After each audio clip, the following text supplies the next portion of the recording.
Hello everyone. Welcome back. Today, we've got some crucial news you don't want to miss. Let's dive right into the top financial headlines and break down what's happening. Why the dollar stays strong while the euro struggles.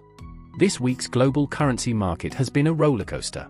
While the dollar dipped slightly, it's still on track for its strongest week in a month, maintaining a solid lead. Meanwhile, the euro and the pound are feeling the pressure from Europe's shaky economic outlook. What's dragging down the euro? The eurozone's growth forecast is looking grim, putting the euro in a steep decline. This isn't an exaggeration, just check the data. The region's economy is teetering on the edge of a recession, and that's the main reason behind the euro's struggles. What about the yen? The yen is also taking a hit, mostly due to widening interest rate differentials. Since the yen is a freely traded currency, its value drops when those gaps grow. If you're in China, here's some food for thought. The same logic applies to the yuan and the dollar. However, because the yuan isn't freely convertible, its market value doesn't fully reflect this gap. If it were, the yuan's depreciation would likely be much steeper. Key events ahead. Next week, all eyes are on the US jobs report, non-farm payrolls, dropping Friday. This data could bring major market swings, especially as it ties directly to Fed policy expectations and the dollar's trajectory. Dollar index hits new highs. As of this Friday, the dollar index hit 109.54, a two-year peak, before settling slightly lower at 108.91. For perspective, a dollar index in the 96 to 100 range is considered normal. In extreme cases, like during aggressive Fed rate cuts, it might dip to around 80. But 108? That's pretty elevated. Why is the dollar so strong? The US economy is outpacing other major economies. A robust labor market and persistent high inflation are pushing US Treasury yields higher, which drives up demand for the dollar. Looking ahead to 2025, most analysts expect the Fed to keep rates relatively high. Even if Jerome Powell signals just 2 rate cuts, the US benchmark rate would still be significantly higher than those in Japan, China, and other major economies. The magnet effect. This big gap in rates creates a magnet effect, pulling global capital toward the US. That's why the dollar remains the go-to currency, despite slight fluctuations. Bottom line? The dollar's strength reflects a mix of US economic resilience and global uncertainty. Until other economies show stronger growth or their central banks narrow the interest rate gap, the dollar is likely to stay in the driver's seat. Next, Hillary Clinton, George Soros, and 17 others honored with Presidential Medal of Freedom at White House ceremony. In a ceremony at the White House today, President Biden awarded the Presidential Medal of Freedom to a group of notable individuals. This event is part of a series of activities in the final weeks of his presidency, aimed at celebrating his legacy. Who were the honorees? The list of recipients includes former Secretary of State Hillary Clinton, retired NBA star Magic Johnson, fashion designer Ralph Lauren, soccer legend Lionel Messi, and philanthropist George Soros. The Presidential Medal of Freedom is the highest civilian honor in the US, given to individuals who've made significant contributions to America's prosperity, values, security, or to world peace. It also recognizes achievements in other major public or private endeavors. Politics and the medal. While the award isn't supposed to be political, the choice of recipients often reflects the president's values and priorities. For example, during his presidency, Donald Trump awarded the medal to conservative figures like talk radio host Rush Limbaugh and Republican donor Miriam Adelson. A controversial pick. One name on Biden's list that's sparking debate is George Soros. Known as one of the most successful investors in history, Soros has poured much of his fortune into political causes, particularly supporting Democratic candidates and progressive initiatives. His involvement in politics, from funding local city council campaigns to backing major Democratic efforts, has made him a polarizing figure in US society. Some commentators see parallels between Soros and Elon Musk. Soros spent decades using his wealth to influence politics, and now Musk seems to be stepping into a similar role, engaging more actively in political causes. This raises an interesting possibility. If Donald Trump wins another term, could Musk be next in line for a Presidential Medal of Freedom? Takeaway. These awards are more than just honors, they're statements about the values and people a president wants to highlight. Whether it's Biden recognizing Clinton and Soros or Trump celebrating conservative icons, the medal often tells us as much about the president as it does about the recipients. Thirdly, let's focus Trump to be sentenced in hush money case, but jail time unlikely. Here's one of today's big headlines from US media. As reported by Reuters, President-elect Donald Trump is set to be sentenced on January 10 for his role in a criminal case involving hush money payments to an adult film star. However, according to the judge overseeing the case, Trump likely won't face jail time or significant penalties. The details. Judge Juan Merchan, who is handling the case, stated in his ruling that he's not inclined to impose a prison sentence. Instead, he's considering granting Trump an unconditional release. Merchan also rejected Trump's motion to dismiss the case based on his recent presidential election victory. Trump's next move. The Trump legal team has announced plans to appeal, and there's speculation about whether Trump will attend the January 10 sentencing in person or via video link. Either way, this case isn't expected to interfere with his inauguration on January 20, nor does it seem likely to impact his ability to serve a second term. What it means.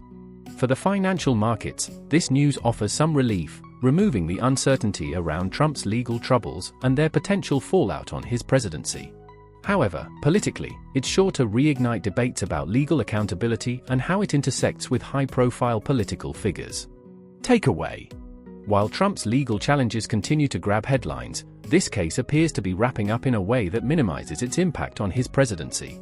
Still, don't be surprised if this becomes yet another flashpoint in the already heated political landscape. Fourthly, China's plan to build a massive dam in Tibet sparks global concerns. Let's talk about a major story that's been making waves internationally: China's decision to build a colossal dam on the Yarlung River in Tibet. This ambitious project has drawn reactions from multiple fronts. Here's a breakdown of the latest updates. 1. The background, via The Economist. The Economist describes the project as the world's most expensive infrastructure project, with significant geopolitical implications. What's the plan? The Yarlung, sometimes called the cleverest of rivers due to its extreme terrain, has a 50-kilometer stretch with a 2,000-meter drop. This makes it ideal for hydroelectric power generation. On December 25, China announced plans to build the world's largest hydroelectric dam there, with a capacity to generate 300 billion kilowatt-hours annually, enough to power over 300 million people. How big is it? To put it in perspective, this dam's capacity would be 3 times larger than the Three Gorges Dam. The project involves digging multiple 20-kilometer-long tunnels to divert the river and is estimated to cost a staggering 1 trillion yen, $140 billion. Challenges and impact. While it's a huge energy boost for China, the ecological and social impacts could be significant. The Three Gorges Dam displaced over 1.3 million people and caused long-term environmental damage. This new dam could create similar issues, especially for the river's downstream neighbors, India and Bangladesh. 2. India's concerns, via Reuters. India isn't thrilled about this development. Official statement. India's foreign ministry expressed its concerns to China, urging Beijing to ensure the project won't harm downstream countries. Spokesperson Arindam Bagchi emphasized that India would monitor the situation closely and take necessary steps to protect its interests. Ongoing tensions. This issue adds fuel to the already strained India-China relationship. Just last month, India lodged a strong protest over China's creation of 2 new counties, one of which includes disputed territory claimed by both countries. 3. The US weighs in, via Reuters. The United States is also getting involved. Upcoming visit. National Security Advisor Jake Sullivan will visit New Delhi on January 5 to 6 to discuss the dam's potential impact. A US official stated that China's upstream dam projects in the Indo-Pacific, including on the Mekong River, have raised serious concerns about environmental and climate risks for downstream nations. What's the big picture? For China, this dam represents a massive energy milestone, potentially reducing reliance on polluting energy sources. But globally, it's a flashpoint for environmental and geopolitical tensions. Environmental risks. While hydroelectric power was once considered eco-friendly, its ecological downsides are becoming clearer. The Three Gorges Dam, for instance, has severely impacted the Yangtze River ecosystem, with areas like Dongting Lake suffering significant degradation. Geopolitical tensions. This new project is less about China's internal issues and more about its impact on downstream nations. India and Bangladesh, already wary of China's growing influence, are likely to push back strongly. Final thoughts. This dam could reshape regional dynamics, both environmentally and politically. While it's a critical project for China's energy future, the global implications are too big to ignore. We'll need to watch closely as this story unfolds. Fifthly today, The Economist published an intriguing analysis titled, "Why Canada Should Join the EU." At first glance, it might sound far-fetched, but let's dive into the reasoning behind it. Trump's pressure leaves Canada cornered. Recently, Trump has turned up the heat on Canada with what can only be described as extreme pressure tactics. Even before officially taking office, his rhetoric has already put Prime Minister Justin Trudeau in a tough spot. While Trudeau has his own share of issues, Trump's threats have only deepened Canada's political divide. What's striking is that Canadians, regardless of their political leanings, whether conservative or liberal, are united in their disapproval of Trump's approach. No one is thrilled about his aggressive stance. Some Canadians believe in negotiating with Trump to find common ground, while others think standing up to him is the way to go. Either way, there's a sense of helplessness in the air. A wild idea from across the Atlantic. Amidst this uncertainty, the Brits have come up with a radical suggestion: Canada should join the European Union. The Economist sets the stage with a light-hearted anecdote about the Whiskey War, a long-running yet comically tame dispute between Canada and Denmark over a tiny, 1 square kilometre Arctic island.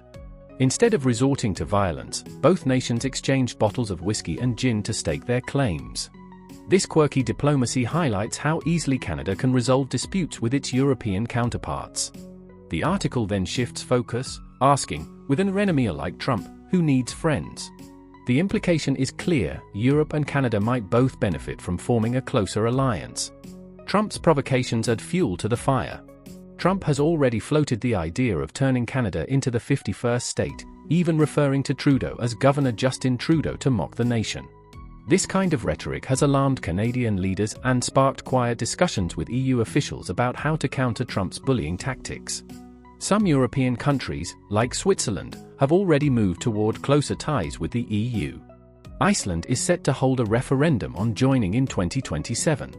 Even Greenland, which left the EU in 1985 after gaining autonomy from Denmark, might reconsider its stance given Trump's bizarre obsession with the region. But the spotlight is on Canada. Could it seriously become the EU's 28th member? Could it actually happen? The idea of Canada joining the EU isn't entirely new, it predates Trump's presidency. However, there are hurdles, especially from countries like France, which has historically been skeptical about expanding the EU. Surprisingly, though, The Economist argues that France might actually support Canada's inclusion. Why? Because Canada has a significant French-speaking population, which could bolster the influence of French language and culture within the EU.